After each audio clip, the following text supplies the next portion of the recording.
There are three ways to practice anesthesiology in the United States. Each one calculates your compensation differently, and at a national median total comp of $563,750, the gap between them is not rounding error. The first model is the AMC, the Anesthesia Management Company.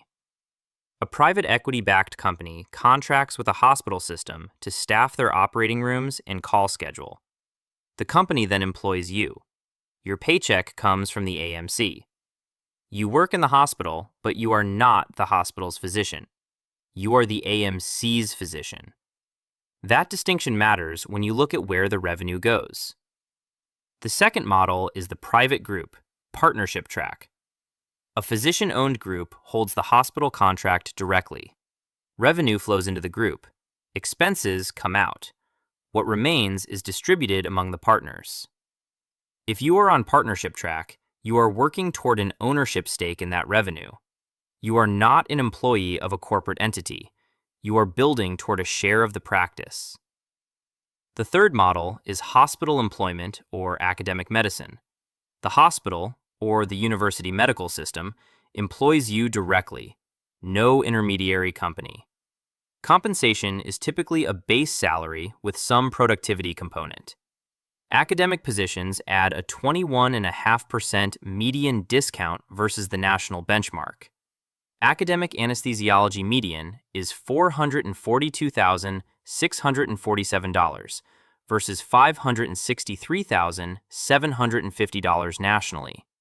That is a $121,000 gap. The trade is research, teaching, and protected time. Now, the critical data point.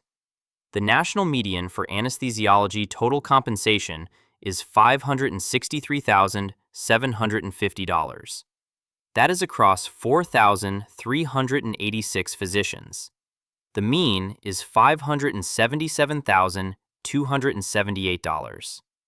At the 25th percentile, you are at $480,161.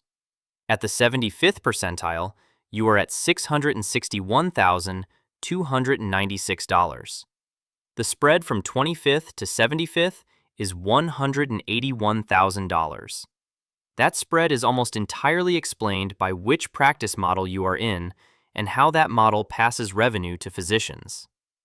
Here is the revenue picture. The median anesthesiologist generates $1.92 million in gross charges. After payer write-offs, commercial discounts, Medicare rates, collections land at $472,000. That is a 75% write-off rate. You bill $1.92 million and collect $472,000. Your comp to collections ratio at median is 1.12. You receive $1.12 in compensation for every dollar collected. That is the tightest ratio of any hospital-based specialty. Anesthesiology practices are closer to collection neutral than emergency medicine or hospital medicine. But here is what changes by model.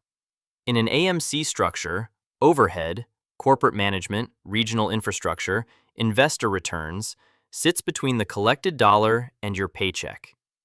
In a private group, the partners control what overhead looks like. In a hospital-employed position, the hospital absorbs the subsidy. The on-call variable is where this gets extreme.